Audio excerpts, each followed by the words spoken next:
Petugas gabungan dari TNI, Polri, Satpol PP, Dinas Perhubungan di pintu masuk perbatasan Banjarmasin di pintu penyekatan di bundaran Jalan Hasan Basri atau Kayutangi, Banjarmasin Utara mengeluhkan kurangnya asupan vitamin. Konsumsi yang diberikan pada petugas 3 kali sehari, namun vitamin sebagai bentuk menjaga stamina tubuh masih jarang didapatkan oleh petugas. Pemirsa, berikut kabar lengkapnya.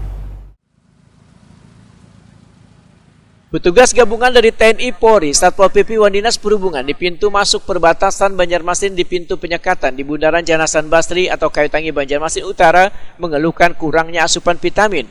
Perwira Pengendali Pos PPKM Bundaran Kayutangi, Banjarmasin Utara, Ibtu Iwan Hari menyampaikan pada rombongan lintas komisi DPRD Banjarmasin malam Kamis 25 Agustus 2021, bila petugas mendapatkan konsumsi 3 kali sehari, namun vitamin sebagai bentuk menjaga stamina tubuh masih jarang didapatkan oleh petugas. Kalau pokoknya lihat situasi sore, kita lakukan sore. Petugasnya dicek dulu lah kesiapan tubuhnya. Siap.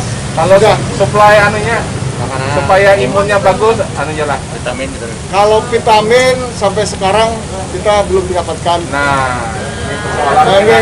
Tolong karena ke dinas kesehatan yang lo supply. Tapi kalau makanan kita dapat. Kalau makan siang, makan malam kita dapat. Oh, diantar ke Pak? Diantar. Oleh siapa? Dari Pol PP ya, yang katanya ngasih dari Pol PP ada motor sini. Terus dari Polresta kalau malam. Oh, kalian tetap dikasih vitamin Pak sama kota Pak? Ya mudah-mudahan Pak. Kami membutuhkan sekali dari lapangan. Komisi 4. Menanggapi permasalahan ini, Wakil Ketua Komisi 4 DPD Banjarmasin Jainal Hakim ST, Wahidakuni Prima TV berjanji akan menindaklanjuti keluhan petugas tersebut ke pemerintah Kota Banjarmasin atau tim Satgas COVID-19 Banjarmasin. Politisi Partai Kebangkitan Bangsa ini menegaskan bila suplemen atau vitamin tersebut merupakan bagian untuk menjaga kondisi bubuhan petugas. Kita kami malam ini selain dari memantau pelaksanaan penyekatan PPKM, kita juga sekalian diskusi tentang kepada petugas-petugas yang melaksanakan tugas di posko penyekatan. Ada masukan-masukan dari petugas yang sekiranya nanti bisa kita tindak lanjuti, terutama tadi terkait perlunya suplemen vitamin terhadap petugas,